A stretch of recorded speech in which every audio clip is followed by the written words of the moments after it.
Om Ajnanatimrandasya Gyananjanashalakaya Chakshurunmilitamena Tasmai Shri Gurave Namaha.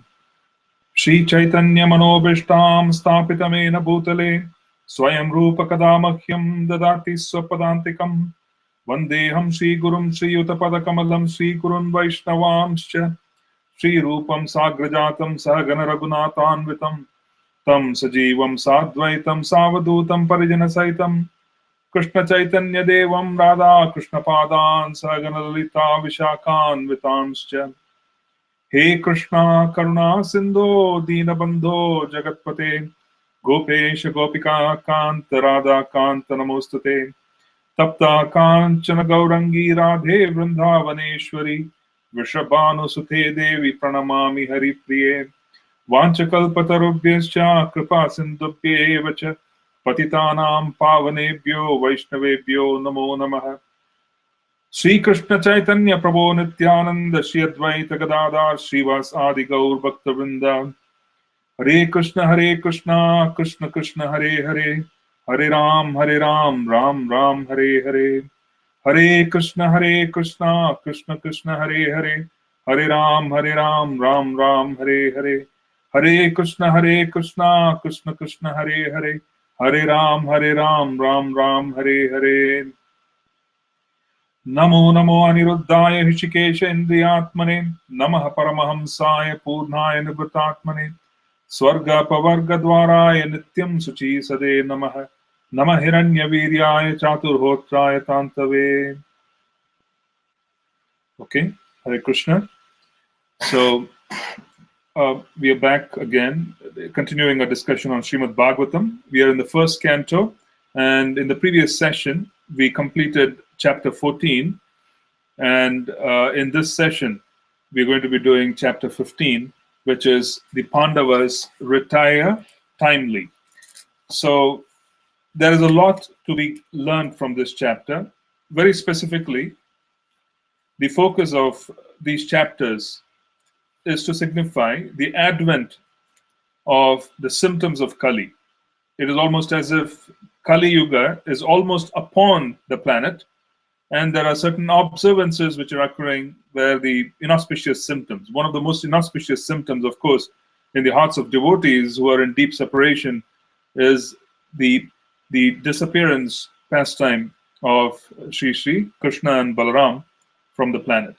And this causes very deep anguish to the Pandavas, who specifically have been given enormous amount of association and mercy throughout their life by the Lord and Sri Balaram. Now, in this chapter, we are particularly looking at the concept of empowerment, because empowerment is exactly what the word says. Empowerment is specifically used if we are to accomplish aspects of devotional service where we ourselves do not feel particularly qualified to carry out such devotional service, but our qualification is our ability to be able to step aside. Now, what does that mean? It practically means that one develops the humility to understand that on their own, they are incapable of doing anything. We come to our understanding that if it were to be based on our qualification, our strength, our prowess, nothing is possible, nothing constructive, specifically for the mission of Lord Chaitanya would ever be possible. You see, it's very, very easy to erect a temple for the purposes of promoting religion. It's very easy. You would notice that the land becomes available, the people become ready to offer donations. You will also find that everything happens at the pace which is quite unprecedented. But then, if we try within the movement of Lord Chaitanya to do anything, it's a great struggle. It's almost as if it's very difficult for those who are in the process for us to be able to do things. Projects can be delayed by years. There can be all kinds of obstacles, all kinds of obfuscation. There can be confusion. And this is how our projects get done. So there is something special about our movement. And the speciality of a movement is that not everybody can participate, even though our movement is functioning apparently in the public sphere. Not everybody can participate. Not everybody has the sukriti, the bhakti sukriti. They may have jnana sukriti. They may have the ability of engaging in the process of jnana marga, jnana unmukha sukriti. They may have the ability of being able to engage in karma yoga, which is karma unmukha sukriti. But then bhakti unmukha sukriti is quite rare. It's very, very rare for someone to have developed the great good fortune of coming in touch with Lord Chaitanya's movement to such an extent that Bhakti Devi becomes merciful and allows the participation of that soul as a part of Lord Chaitanya's movement. Lord Chaitanya's movement, there is no difference between Navadvip and Vrindavan Dham. There isn't. As much as there is no difference between Krishna and Lord Chaitanya. So the activities of Gaur Leela, they have their own aspects of confidentiality. They do. The activity of Gaur Leela is to propagate the holy names. To propagate the holy names so that there could be qualified souls who come in touch in various ways with Shuddhanam. Okay, so once they come in touch with Shuddhanam, the pure name, then they develop qualifications to participate. And then there are those who have participated in the movement in the past who are ready to be picked up. They come in touch with Shuddhanam, with the books of Srila Prabhupada, with preaching, and then they come in touch in various ways.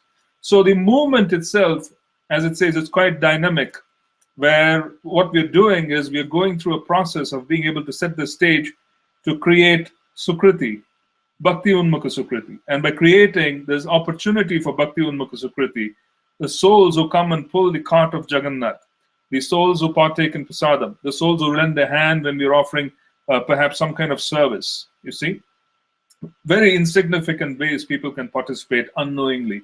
This Agyata Sukriti, because of the extraordinary mercy of Lord Chaitanya and the way Bhakti Devi positions herself in such a way that she is very ready to give, to practically bestow, the greatest gift a jiva can possibly hope for. You see, this is actually a ride. This is like getting onto a train, which is getting onto a plane, so to speak, because we are ascending. This is like getting onto a plane journey, which is going to the highest planet.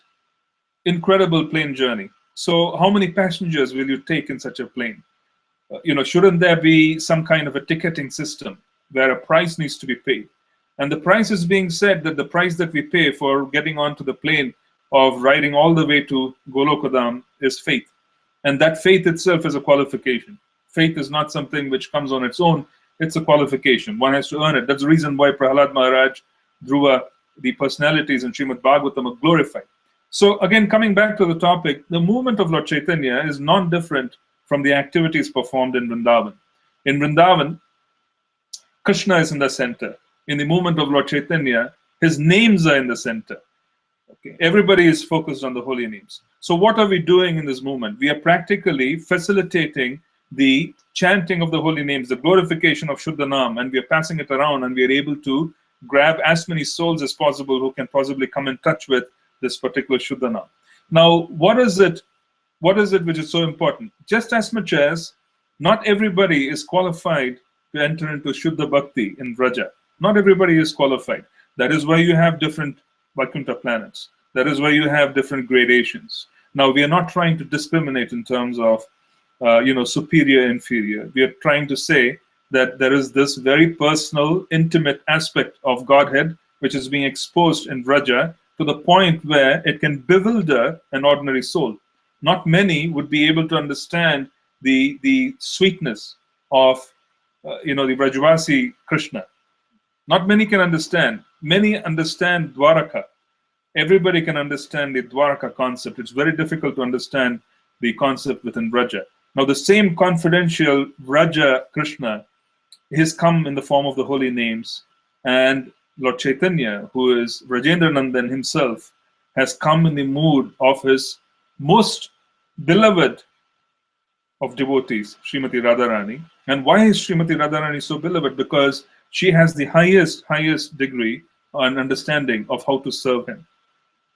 That is why she is the internal potency, right? The internal potency.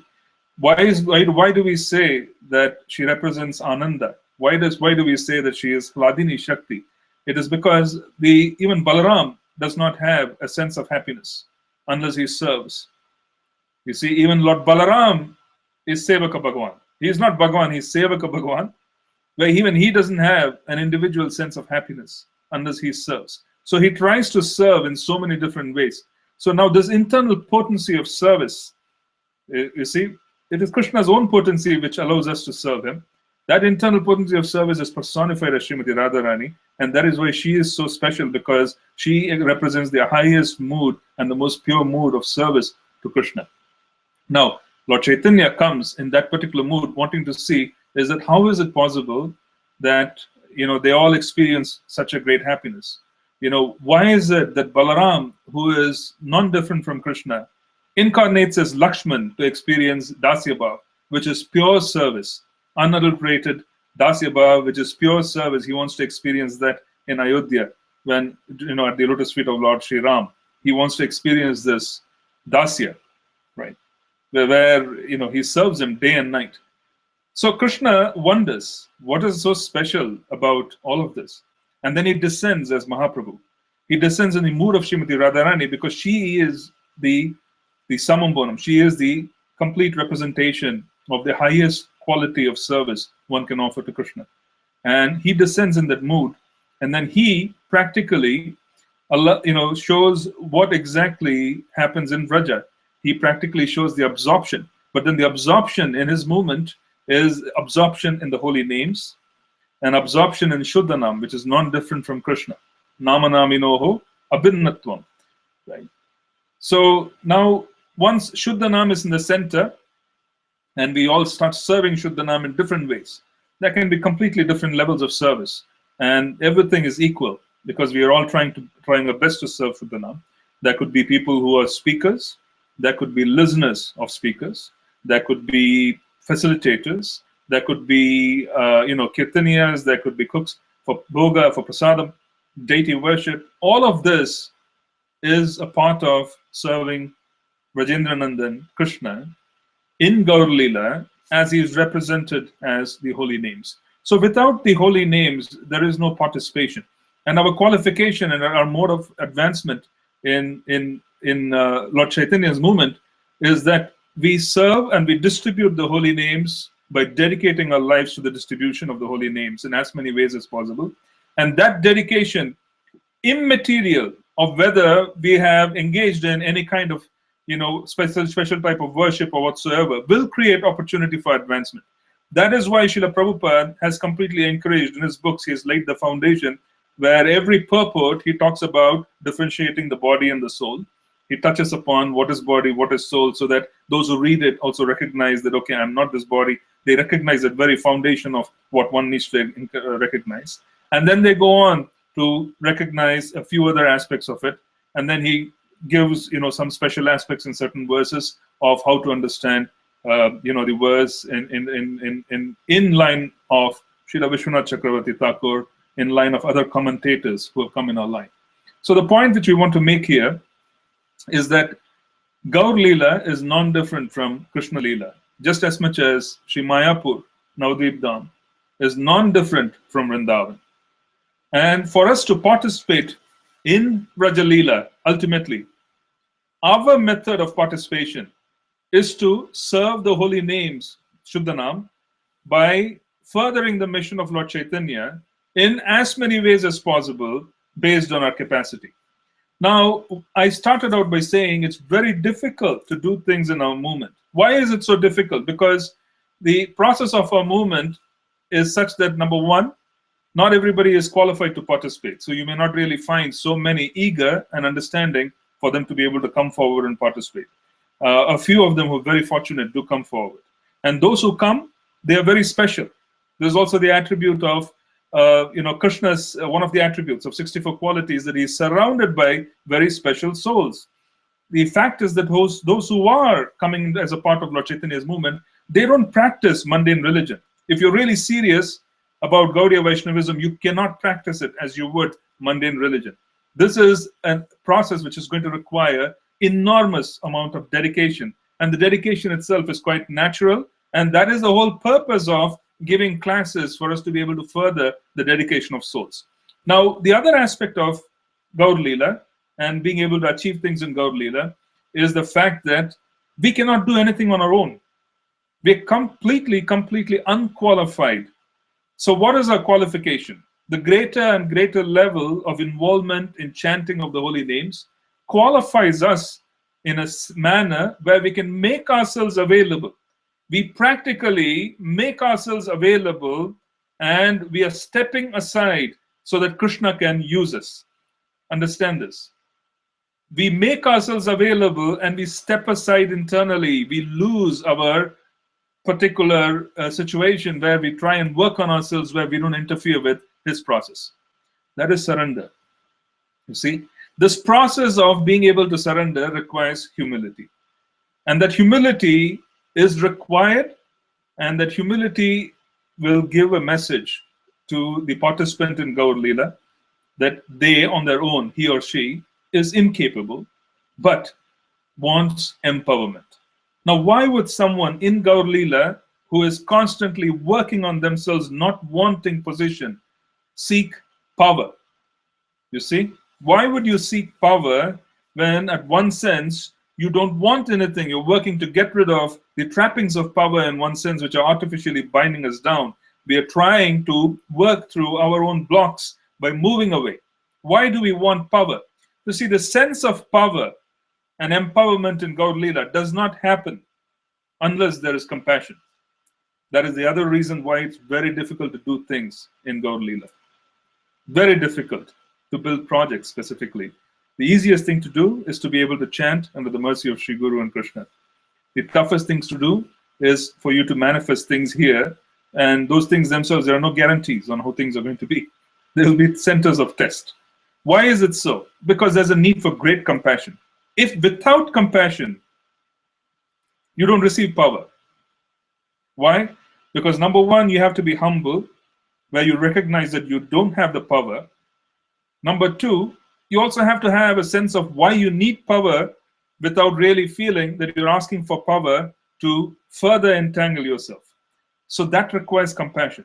One who is crying out in compassion, in seeing the suffering of other souls, and is also internally humble, becomes qualified to receive power.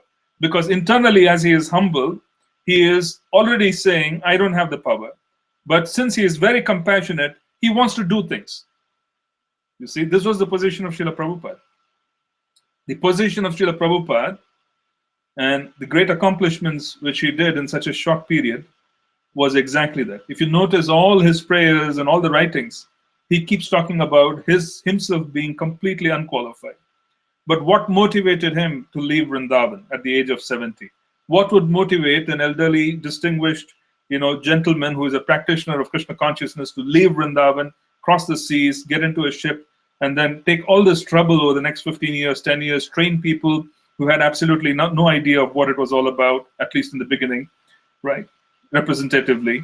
He had to train, very raw candidates in the Western world who are not in touch with the Vedic paradigm. And he took all this trouble. Now, all of that required compassion.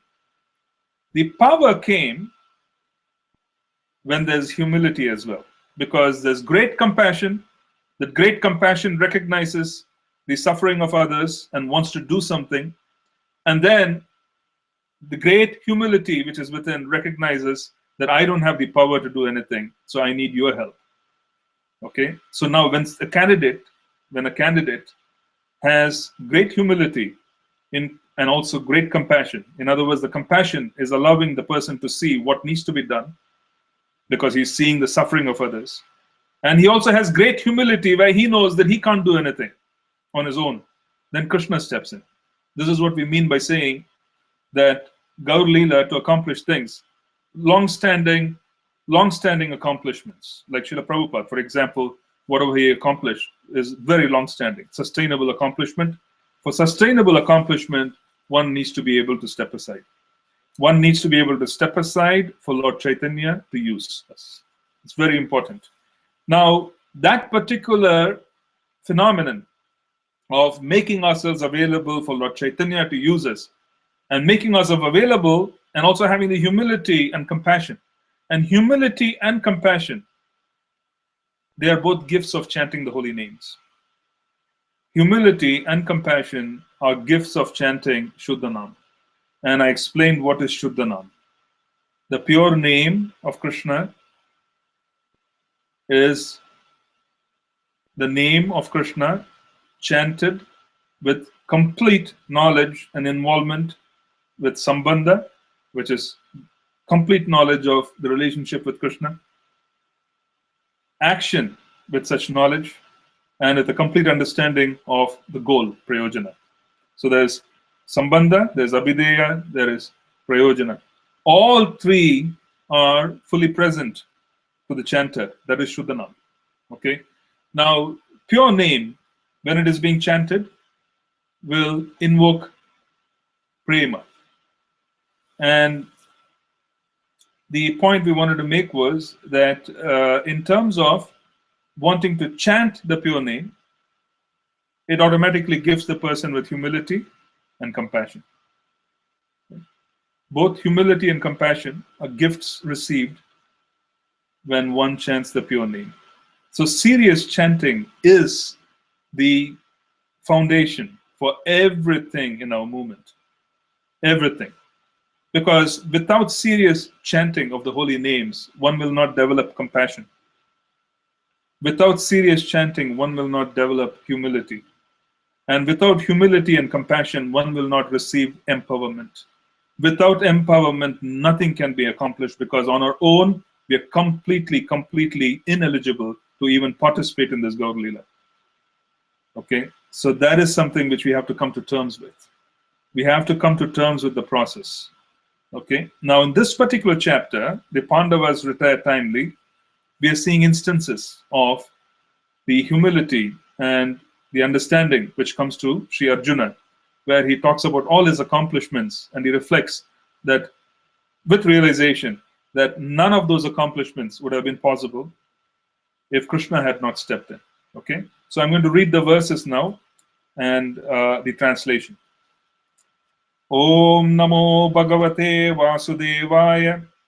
Om Namo Bhagavate Vasudevaya.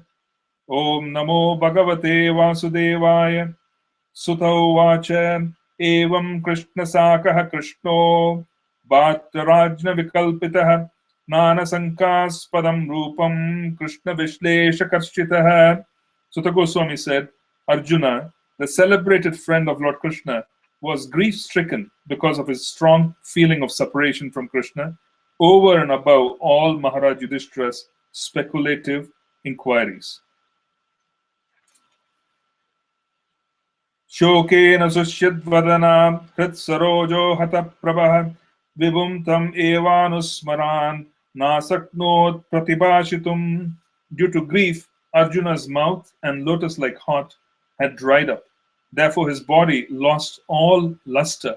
Now, remembering the Supreme Lord, he could hardly utter a word in reply. Kritchena samastabhya suchaha paninam mraja netrayoho parokshena samunaddan pranayot kantyakataraha. With great difficulty, he checked the tears of grief that smeared his eyes. He was very distressed because Lord Krishna was out of his sight, and he increasingly felt affection for him. Sakyam maitrim saudam cha saratiyadishu samsmaran nipam agrajam itiyaha baspa gadgadaya gira. Remembering Lord Krishna and his well-wishes, benefactions, intimate familial relations, and his chariot driving, Arjuna, overwhelmed and breathing very heavily, began to speak. Arjuna Uvacha Vanchitoham Maharaja Harina Bandurupinam Yena me pahatam tejo deva vishmapanam mahat. Arjuna said, O king, the supreme personality of Godhead Hari, who treated me exactly like an intimate friend, has left me alone. Thus my astounding power, which astonished even the demigods, is no longer with me. This is the first statement. My astounding power, which astonished even the demigods, is no longer with me. Complete recognition of a pure devotee that all power is but Krishna's mercy. Arjuna was a qualified vehicle. What was he a qualified vehicle for? He had the ability to step aside and receive Krishna's mercy. He had the ability to step aside, and now we're going to see his realizations on how he stepped aside so that Krishna could use him. Yasyakshana viyogena loho loko hi apriyadarshanaha uktena rahito hi esha mritakaha prochyate yata. I have just lost him, whose separation for a moment would render all the universes unfavorable and void like bodies without life. Yet samshriyad drupadageham upagatanam rajnyam swayamvaramukhe smaradurmadanam tejo hritam kalumaya vihatascha sajjikritena danusadigata cha Krishna. Only by his merciful strength was I able to vanquish all the lusty princes assembled at the palace of King Drupada for the selection of the bridegroom. With my bow and arrow, I could pierce the fish target and thereby gain the hand of Draupadi. So he's starting with saying that even my marriage to Draupadi would not have been possible if not for the fact that he was wanting to make me win. Yet sannidavaham ahumukandavam adnayedam indram chasamaraganam tarasa vijitya labda sravamaya kritabhuta shilpamaya digbyo haran niptayo balim advareta. Because he was near me, it was possible for me to conquer with great dexterity the powerful king of heaven, Indradeva, along with his demigod associates, and thus enable the fire god to devastate the Pandava forest. And only by his grace was the demon named Maya saved from the blazing Pandava forest. And thus we could build our assembly house of wonderful architectural workmanship, where all the princes assembled during the performance of Rajasuya Yajna and paid you tributes. Yet tejasa nripasyaro nrigim ahan makartam aryo nujastava gajayuta sattvaviryah tena hritah pramatanarta makaya bhupa yanmochitas tat anayan balim advareta. You respectable younger brother, who possesses the strength of 10,000 elephants, killed by his grace Jarasandha, whose feet were worshipped by many kings. These kings had been brought for sacrifice in Jarasandha's Mahabhairava Yajna, but they were thus released. Later they paid tribute to your majesty. So he's talking about Bhima, killing of Jarasandha. Jarasandha was so powerful that the entire assembly of kings were actually paying tribute to him. He had held them in the he had kept them as if he was keeping sacrificial animals. And Arjuna is saying Bhima could kill such an almost impossible to kill person. He was so powerful, Jarasandha, only by the grace of Krishna. And without winning over Jarasandha, there was no question of Yudhishthira Maharaj being able to establish himself as the emperor. Patanyastava klipta mahabhishekah shlagyasta charukabaram kitavaihi sabayam sprishtam vikirya padayoho patita shrumukya yastat striyo kritahatesha vimukta keshaha. It was he only who loosened the hair of all the wives of the miscreants who dared open the cluster of your queen's hair, which had been nicely dressed and sanctified for the great Rajasuya sacrificial ceremony. At that time, she fell down at the feet of Lord Krishna with tears in her eyes. So, Queen Draupadi's humiliation by so many different personalities and the helplessness of her husbands, the Pandavas.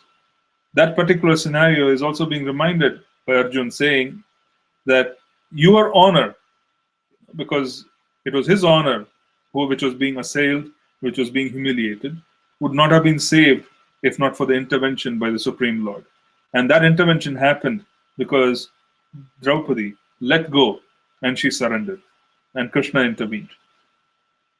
Yono Jugopavanat Etya Duranta Krishyad Durvasasorid Rachitad Ayutagra Bhugyah Sakanna Shishtam Upayujyayatas Trilokim Triptam Amavasta Shalile Vinimagna Sangaha. During her exile, Durvasa Muni, who eats with his 10,000 disciples, intrigued with our enemies to put us into dangerous trouble. At that time, he, Lord Krishna, simply by accepting the remnants of food, saved us. By his accepting food, thus, the assembly of Munis, while bathing in the river, felt sumptuously fed, and all the three worlds were also satisfied. Yatteja Sata Bhagavan Yudishula Panir Vishma Pitah Sagirjostram Adan Nijam Me Anye Pichaham Amunaiva Kalevarena Prapto Mahendra Bhavane Mahat Asanardam. It was by his influence only that in a fight I was able to astonish the personality of God, Lord Shiva, and his wife. Shulapanir. Shulapanir is Lord Shiva. And his wife, the daughter of Mount Himalaya. This is Mother Parvati. Thus, he, Lord Shiva, became pleased with me and awarded me his own weapon. Other demigods also delivered their respective weapons to me. And in addition, I was able to reach the heavenly planets in this present body and was allowed a half-elevated seat, which is a great accomplishment. It's a great accomplishment for someone who is human to sit in the assembly of demigods and to be accepted as one of them, because he defeated Lord Shiva in an apparent, he equaled or defeated Lord Shiva in an apparent show of archery, while he was actually praying for receiving the Pashupata Astra, which is Lord Shiva's weapon. And Lord Shiva challenged him to a duel, and Arjuna was humbled, and Lord Shiva was also very happy to have had that opportunity to kind of engage in that fight with Arjun. And this was done specifically to test Arjun before he was granted control of the weapons. Tatraiva me viharato bhujadandayugmam Gandhivalakshanam marati vadaya devaha sendrahasyatayad anubhavitam ajamida tenaham madhyamusitaha purushena bhumna. When I stayed for some days as a guest in the heavenly planets, all the heavenly demigods, including King Indradeva, took shelter of my arms, which were marked with the Gandhiva bow to kill the demon named Nivata Kavacha.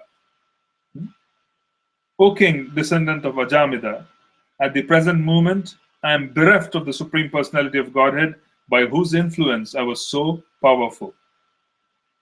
Yad bandavah kuruba balabdim anantaparam eko ratena tatareham athirya sattvam pratyahritam bahudanam cha maya paresham tejaspadam manimayam cha hritam shirobayah. The military strength of the Kauravas was like an ocean in which there dwelled many invincible existences, and thus it was insurmountable. But because of his friendship, I, seated on the chariot, was able to cross over it, and only by his grace was I able to regain the cows and also collect by force many helmets of the kings, which were bedecked with jewels that were sources of all brilliance. So this was during the war, where the Arjuna and other Pandavas, they were actually incognito. They were under disguise in the kingdom, the Matsya kingdom of Virat. And during that particular battle, Arjuna single-handedly defeated the great Kaurava warriors and their army, so that he could serve the king under whose shelter they were all. under the orders of Yudhishthira. And he says, if I did it single-handedly, they were insurmountable because they were almost invincible. There was Bhishma, there was Drona, Kripa, Karna. I was able to do it because Krishna was with me. Otherwise, I would not have been able to do it. In other words, it was Krishna's mercy that I was able to accomplish that. Yo Bhishma Karna Guru Shalya Chamushva Adabra Rajanya Varya Ratamandala Manditaso Agrecharo Mama Viborata Yuthapanam Ayurmanam Sichadrashasaha Ojarcha. It was he only who withdrew the duration of life from everyone, and who in the battlefield withdrew the speculative power and strength of enthusiasm from the great military phalanx made by the Kauravas, headed by Bhishma, Karna, Drona, Shalya, etc. Their arrangement was expert and more than adequate, but he, Lord Sri Krishna, while going forward, did all this. Yeddosuma pranihitam Guru Bhishma Karnaha Naptradrigatta Shalya Shaindava Balikadyehi Astrani Amoga Mahimani Nirupitani Nopasprushur Nihari Dasam Ivasurani Narahari, actually Lord Narasimhadev. Narahari Dasam, servitor of Lord Narasimhadev. He's talking about Prahlad Maharaj. Great generals like Bhishma, Drona, Karna, Bhurishrava, Susharma, Shalya, Jayadratha, and Balika all directed their invincible weapons against me. But by his grace, Lord Krishna's grace, they could not even touch a hair on my head. Similarly, Prahlad Maharaj, the supreme devotee of Lord Narasimhadeva, was unaffected by the weapons the demons used against him.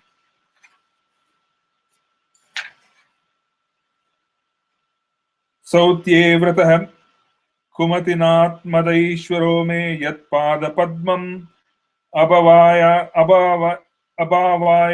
Bhajanti Bhavyaha Mam Shantavaham Arayo Ratino Bhuvistam Na Praharanyat Anubhava Nirasta Chittaha. It was by his mercy only that my enemies neglected to kill me when I descended from my chariot to get water for my thirsty horses.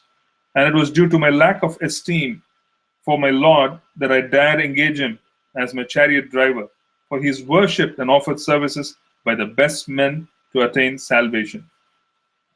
Narmani udhara ruchira smita shobitani he partha he arjuna sake kurunandaneti sanjalpitani naradeva hridisprashani smarturlutanti hridayam mama madhavasya. O king, his jokings and frank talks were pleasing and beautifully decorated with smiles. His addresses unto me as, O son of Pritha, O friend, O son of the Kuru dynasty, and all such heartiness are now remembered by me, and thus I am overwhelmed. Sayya sanatana vikattana bhojanadishva aikyad vayayasya ratvaniti vipralabdaha sakayuhu sakeva pitravattanayasya sarvam sehe mahan mahitaya kumate ragamme. Generally, both of us used to live together and sleep, sit, and loiter together. And at the time of advertising oneself for acts of chivalry, sometimes if there were any irregularity, I used to reproach him by saying, "My friend, you're very truthful." Even in those hours when his value was minimized, he, being the Supreme Soul, used to tolerate all those utterings of mine, excusing me exactly as a true friend excuses his true friend, or a father excuses his son. Soham nripendra rahitaha purushottamena sakya priyena suhrada hridayena shunyaha advani urukrama parigraha mangarakshan gopera shadbir abaleva vinirjitosmi. O Emperor, now I am separated from my friend and dearmost well-wisher, the Supreme Personality of Godhead, and therefore my heart appears to be void of everything. In his absence, I have been defeated by a number of infidel cowherd men while I was guarding the bodies of all the wives of Krishna. See, this is an interesting verse, or rather, somewhat of an intriguing incident. After the departure of Lord Krishna, Arjuna offers protection to the wives of Lord Krishna. And it is astonishing that even with his prowess, where he has defeated such great warriors in his history, he was not able to protect them. Some dacoits or apparent, cowherd men practically were able to practically kidnap the wives of Krishna, even though Arjuna was protecting, which means Arjuna was defeated. So he is completely bewildered that something like this could have happened. And he also feels that it is because you are not with me anymore. You have left the planet. You have conducted your disappearance pastime. And that has also taken away completely all my prowess. And I wasn't able to do that. Now, an interesting theory, or rather reflection by Srila Vishwanath Chakravarti Thakur on the fact that anybody could have even come close to have even, abducting Krishna's wives, is that it was Krishna himself who arranged such an event. In other words, it was Krishna's intervention. It was not so much that anybody was empowered enough to have been able to, conquer them in any manner. So it was Krishna himself who arranged for such a thing. He empowered them in certain ways. He practically appeared in their form and then kidnapped his own, wives in certain ways, and then rendered Arjuna completely helpless. Otherwise, how could Arjuna have been rendered helpless? How could Arjuna have been rendered helpless by non-Kshatriyas? He was probably the best among Kshatriyas. How could he have been rendered helpless? How could anybody have touched Krishna's wives and kidnapped them? How would the wives of Krishna, who were so powerful, would have even allowed anybody to come close? They would have disappeared. They would have practically, that instant, they would have moved away. So these are the reflections of Srila Vishwanath Chakravarti Thakur, where he explains that it was not a situation which is to be understood apparently. It is to be understood through the eyes of the lineage. It has to be understood through the eyes of the parampara, where they are explaining that it is not so. It is Krishna himself who arranged this. Now, there's also history in the Puranas, and this is also from Srila Vishwanath Chakravarti Thakur, who analyzed the Puranas before writing, the purport and the explanation for this verse, where he speaks of the fact that these were many of the wives whom Krishna married. They were all heavenly denizens, and they were all apsaras, perhaps not apsaras, but women from the heavenly planets who desired him as a spouse. So they prayed to a saint, a muni, and his name is Ashtavakra, and he had this extraordinarily deformed body. And then looking at his body, these women mocked him. Rather, they laughed at the weird, his inability to move because of the deformed body. He cursed them, saying that even if you get the Supreme Lord as your husband, even he will not intervene. You will be kidnapped by lesser men. So that particular curse was also one of the reasons why this happened. This is the Puranic explanation, but we go by the explanation given by Srila Vishwanath Chakravarti Thakur for the internal reasons for why this happened.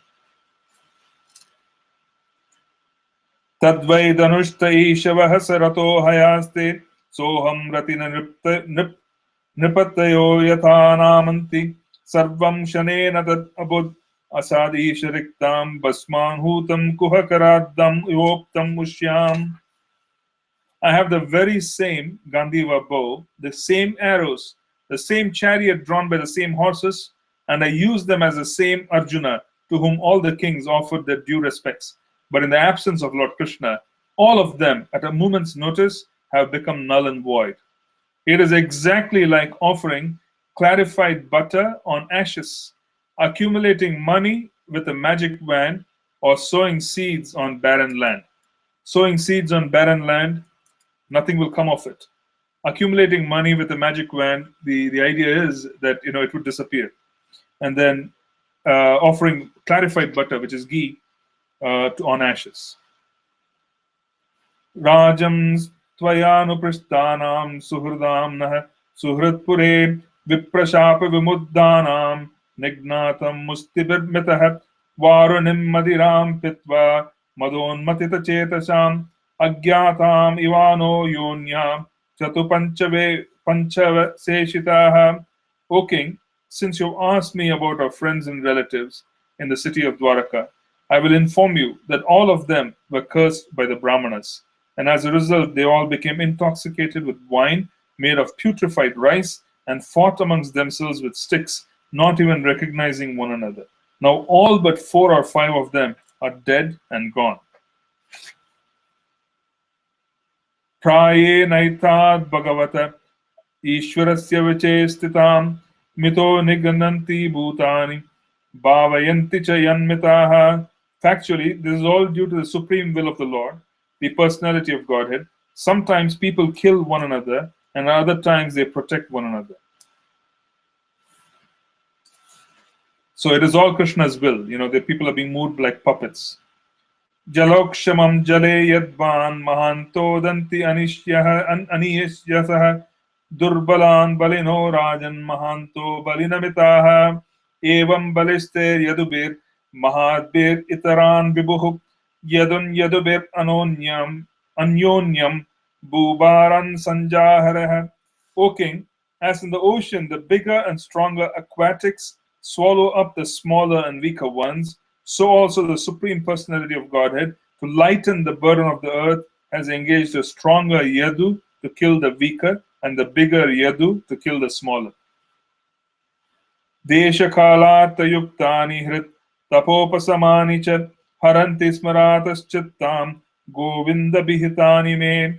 Now I am attracted to those instructions imparted to me by the Personality of Godhead, Govinda, because they are impregnated with instructions for relieving the burning heart in all circumstances of time and space. So he is referring, Arjuna is referring to the instructions of Krishna when he was imparting instructions of the Bhagavad Gita. Okay. So now I'll stop with this last verse and see if I have any questions. Sutho vacha evam chintayato jishnoho Krishna pada saroruham sauhurdena denatigadena sansatat santachit vimalamani matihi. Sutta Goswami said, thus being deeply absorbed in thinking of the instructions of the Lord, which were imparted in the great intimacy of friendship, and in thinking of his lotus feet, Arjuna's mind became pacified and free from all material contamination.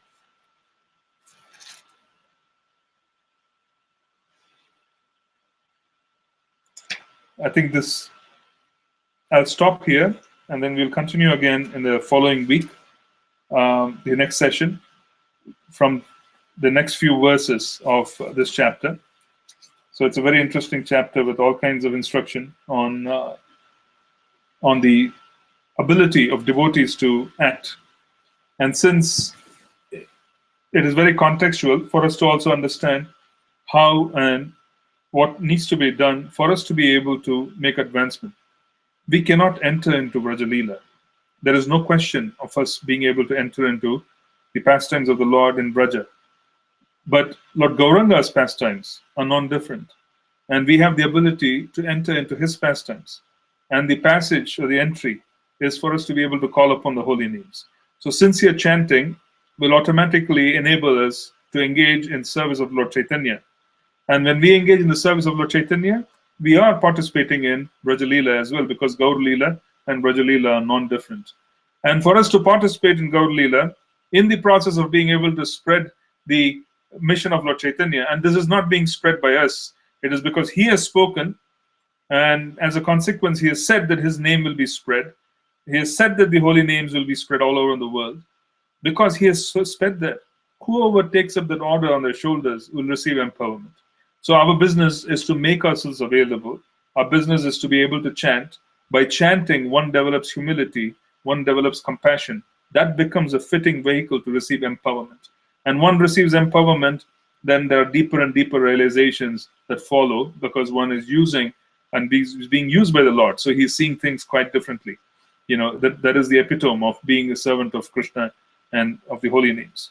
Now, in that context, we also saw that Arjuna practically was able to say that all his experiences were all a part of the potency of the Lord, and the Lord himself was using him as an instrument. And the Lord decides, he makes people win. He decides, we don't win. So he was actually lamenting the fact that, he has understood this, but he is missing the association of Krishna. And he's consoling himself, saying, yes, I miss your association. I will console myself by remembering the words that you spoke to me. Because Krishna spoke to him and became his spiritual master on the battlefield of Kurukshetra when he was giving him instructions. So now he is remembering those instructions and saying, he remembered the verses of the Bhagavad Gita, which is practically the conversation between him and the Lord. And there he is reflecting and saying, yeah, I will take shelter of those words. By taking shelter of those words, I would be able to calm my lamentation. I would be able to calm my agitated mind so that I would be able to move forward. So that is actually, the essence of this chapter. It's a beautiful chapter with, very, very powerful instructions for all of us. And so we'll continue again. There are a few more verses that has to do more with this whole idea of the Pandavas retiring. And that is also very instructive. It is very instructive in many ways. So we will focus on that in the subsequent session. I will see if there are any questions. I'll take those now.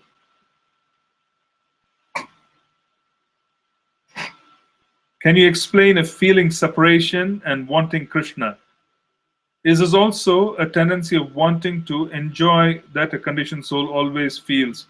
Or is it transcendental and as pure as it is Krishna? See, feeling separation and wanting Krishna is a matter of Krishna being in the center. We don't want to compare it as any selfish idea. It is not. It is a natural attribute of devotees who have developed such separation, who have been qualified by the chanting of the holy names to experience such separation. And then feeling that separation is but a part of the evolution of a soul who is on the path to Braja. Now, one has to understand this feeling of attachment and also the desire of wanting to know more and more about Krishna. This increases, and rather there is an evolution. The intensity increases just as much as one gets more and more proximate to Krishna. One gets more and more wanting to progress and wanting to come closer to Krishna. As one advances, then their experience of separation is very different from the experience of separation we can initially have. So the point which I want to make here is, yes, this is Krishna-centered. We don't want to practically think that this has got anything to do with mundane feelings, because this is Krishna-centered. And it is not selfish. It is not a desire to enjoy. And that is also something which we want to understand.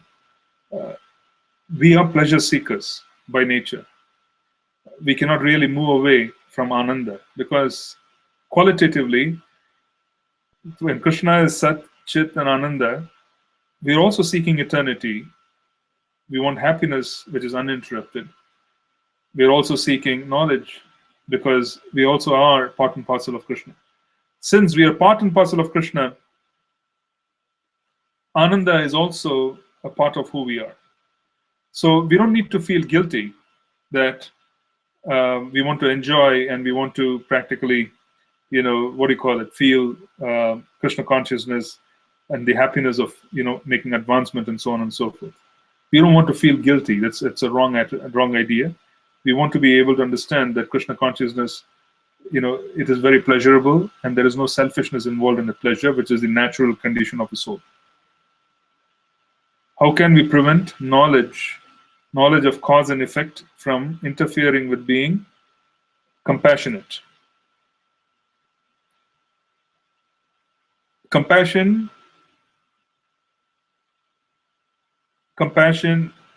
is not the matter of analyzing with the intelligence as to why someone is suffering Are they suffering because of this, or they're suffering due to their karma, they're suffering due to this, and so on and so forth.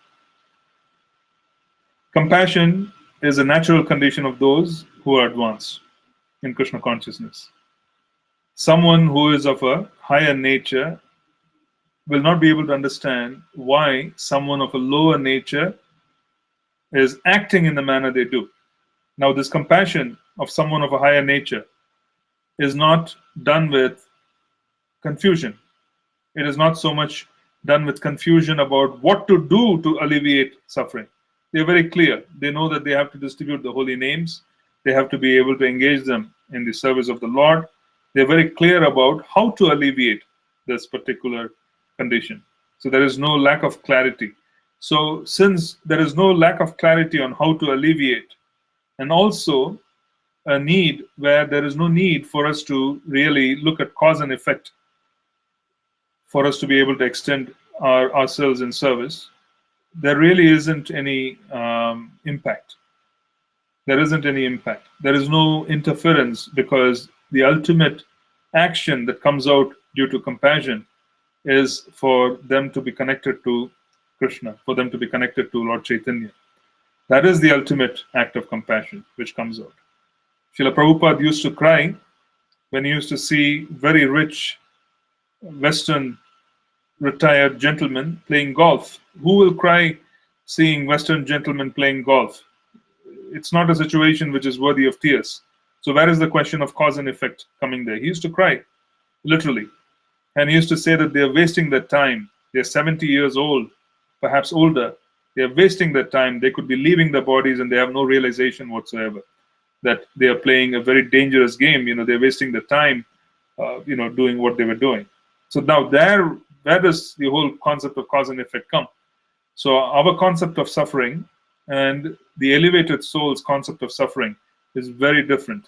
The elevated soul's concept of suffering is separation from Krishna. So they are constantly wanting to bring the soul back to connection with Krishna.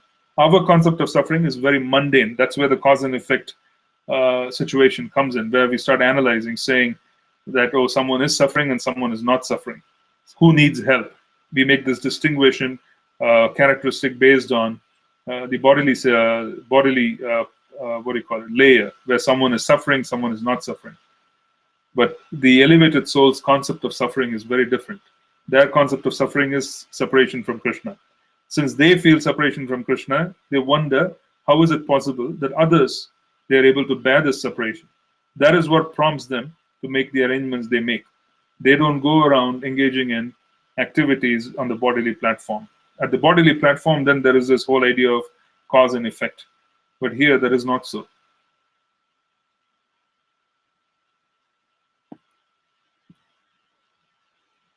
Okay, let's see if there are any more questions. I'll wait for probably half a minute or so. We have a couple of more minutes. I'll see if there are any more questions.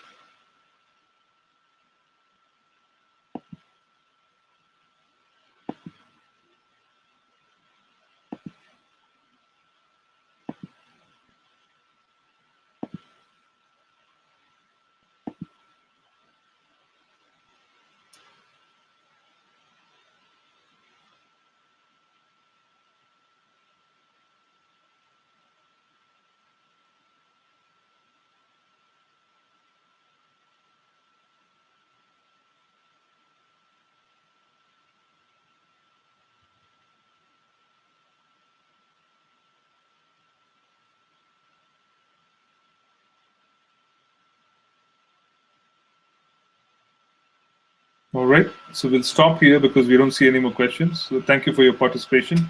We'll again meet on Monday, hopefully, and we'll continue our discussion. Srila Prabhupada ki jai.